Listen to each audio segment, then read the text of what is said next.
ਪਿੰਡ ਦੀ ਸ਼ਾਦੀ। ਪੰਜਾਬ ਦੇ ਇੱਕ ਸੋਹਣੇ ਤੇ ਸਰਸਬਜ਼ ਪਿੰਡ ਵਿੱਚ ਰਮਜ਼ਾਨ ਚਾਚਾ ਆਪਣੀ ਫੈਮਿਲੀ ਨਾਲ ਰਹਿੰਦੇ ਸਨ। ਉਹ ਬਹੁਤ ਇੱਜ਼ਤਦਾਰ ਤੇ ਨੇਕ ਇਨਸਾਨ ਸਨ। ਉਹਨਾਂ ਦੀ ਇੱਕ ਹੀ ਧੀ ਸੀ ਜਿਸ ਦਾ ਨਾਂ ਆਇਸ਼ਾ ਸੀ।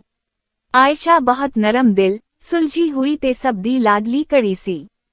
ਜਦੋਂ ਰਮਜ਼ਾਨ ਚਾਚਾ ਨੇ ਆਇਸ਼ਾ ਦੀ ਸ਼ਾਦੀ ਤੈਅ ਕੀਤੀ ਤੇ ਪੂਰੇ ਪਿੰਡ ਵਿੱਚ ਖੁਸ਼ੀ ਦੀ ਲਹਿਰ ਦੌੜ ਗਈ। ਸ਼ਾਦੀ ਤੋਂ ਕਈ ਦਿਨ ਪਹਿਲਾਂ ਹੀ ਤਿਆਰੀਆਂ ਸ਼ੁਰੂ ਹੋ ਗਈਆਂ ਸਨ। ਪਿੰਡ ਦੀਆਂ ਔਰਤਾਂ ਰੋਜ਼ ਸ਼ਾਮ ਨੂੰ ਇਕੱਠੀਆਂ ਹੁੰਦੀਆਂ ਤੇ ਢੋਲਕੀ ਦੇ ਗੀਤ ਗਾਉਂਦੀਆਂ।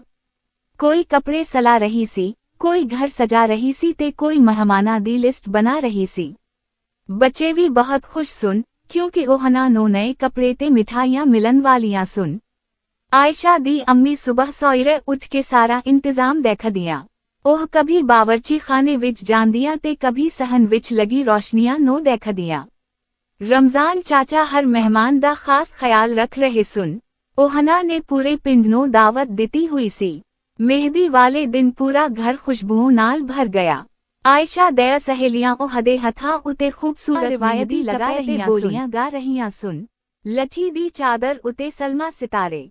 ਆਇਸ਼ਾ ਦੀ ਸ਼ਾਦੀ ਦੇ ਵਜਨ ਨਜ਼ਾਰੇ। ਸਹਨ ਵਿੱਚ ਢੋਲ ਦੀ ਥਾਪ ਗੂੰਜ ਰਹੀ ਸੀ।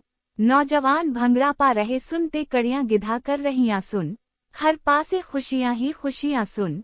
ਅਗਲੇ ਦਿਨ ਵਲੀਮਾ ਤੇ ਨਿਕਾਹ ਦੀ ਤਿਆਰੀਆਂ ਸ਼ੁਰੂ ਹੋ ਗਈਆਂ।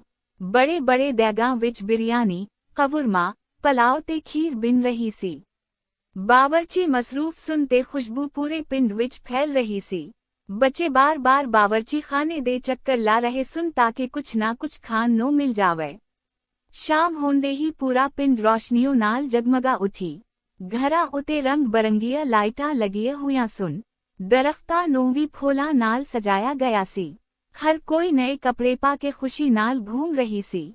ਕੁਝ ਦੇਰ ਬਾਅਦ ਬਾਰਾਤ ਦੀ ਆਮਦ ਦੀ ਆਵਾਜ਼ ਆਈ। ਢੋਲ ਵਾਲੇ ਜ਼ੋਰ-ਜ਼ੋਰ ਨਾਲ ਢੋਲ ਬਜਾ ਰਹੇ ਸਨ। ਲੜਕੇ ਵਾਲੇ ਨਾਚਦੇ ਟੱਪਦੇ ਪਿੰਡ ਵਿੱਚ ਦਾਖਲ ਹੋਏ। ਬੱਚੇ ਖੁਸ਼ੀ ਨਾਲ ਬਾਰਾਤ ਦੇ ਪਿੱਛੇ ਭੱਜ ਰਹੇ ਸਨ। ਦੌਲਹਾ ਸਫੇਦ ਸ਼ੇਰਵਾਨੀ ਪਾ ਕੇ ਬਹੁਤ ਸੋਹਣਾ ਲੱਗ ਰਹੀ ਸੀ। ਰਮਜ਼ਾਨ ਚਾਚਾ ਨੇ ਬੜੇ ਪਿਆਰ ਨਾਲ ਬਾਰਾਤੀਆਂ ਦਾ ਇਸਤਕਬਾਲ ਕੀਤਾ। ਮਹਿਮਾਨਾਂ ਨੂੰ ਠੰਡੇ ਸ਼ਰਬਤ ਤੇ ਮਿਠਾਈਆਂ ਪੇਸ਼ ਕੀਤੀਆਂ ਗਈਆਂ। ਨਿਕਾਹ ਦਾ ਵਕਤ ਆਇਆ ਤੇ ਸਭ ਖਾਮੋਸ਼ੀ ਨਾਲ ਬੈਠ ਗਏ। ਮੌਲਵੀ ਸਾਹਿਬ ਨੇ ਨਿਕਾਹ ਪੜ੍ਹਾਇਆ ਤੇ ਦੁਆ ਕਰਵਾਈ। ਜਦੋਂ ਆਇਸ਼ਾ ਨੇ ਕਬੂਲ ਹੈ ਆਖਿਆ ਤੇ ਹਰ ਪਾਸੇ ਖੁਸ਼ੀ ਦੀ ਆਵਾਜ਼ ਗੂੰਜ ਉੱਠੀ।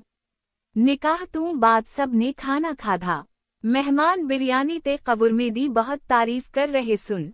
ਨੌਜਵਾਨ ਦੁਬਾਰਾ ਭੰਗੜਾ ਪਾਉਣ ਲੱਗ ਪਏ ਤੇ ਔਰਤਾਂ ਖੁਸ਼ੀ ਵਿੱਚ ਗੀਤ ਗਾ ਰਹੀਆਂ ਸਨ। ਰਾਤ ਕਾਫੀ ਹੋ ਚੁੱਕੀ ਸੀ। ਹੁਣ ਰੁਖਸਤੀ ਦਾ ਵਕਤ ਆ ਗਿਆ ਸੀ। ਇਹ ਲਮਹਾ ਬਹੁਤ ਜਜ਼ਬਾਤੀ ਸੀ। ਆਇਸ਼ਾ ਦੀ ਅੰਮੀ ਦੀਆਂ ਅੱਖਾਂ ਵਿੱਚ ਹੰਝੂ ਸਨ।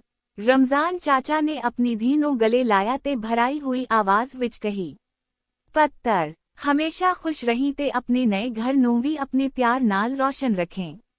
ਆਇਸ਼ਾ ਦੀਆਂ ਵੀ ਅੱਖਾਂ ਨਮ ਸਨ। ਉਹਨੇ ਆਪਣੇ ਮਾਂ-ਬਾਪ ਦਾ ਹੱਥ ਚਮੀ ਤੇ ਸਭ ਨੂੰ ਖੁਦਾ ਹਾਫਿਜ਼ ਆਖਿਆ। ਜਦੋਂ ਉਹ ਸਜੀ ਹੋਈ ਗਾੜੀ ਵਿੱਚ ਬੈਠ ਕੇ ਰਵਾਨਾ ਹੋਈ ਤੇ ਪੂਰਾ ਪਿੰਡ ਦਾਵਾਂ ਦੇ ਰਹੀ ਸੀ। ਗਾੜੀ ਹੌਲੀ-ਹੌਲੀ ਪਿੰਡ ਤੋਂ ਦੂਰ ਚਲੀ ਗਈ, ਪਰ ਉਹ ਰਾਤ ਦੀਆਂ ਖੁਸ਼ੀਆਂ ਤੇ ਯਾਦਾਂ ਹਰ ਇੱਕ ਦੇ ਦਿਲ ਵਿੱਚ ਹਮੇਸ਼ਾ ਲਈ ਰਹਿ ਗਈਆਂ।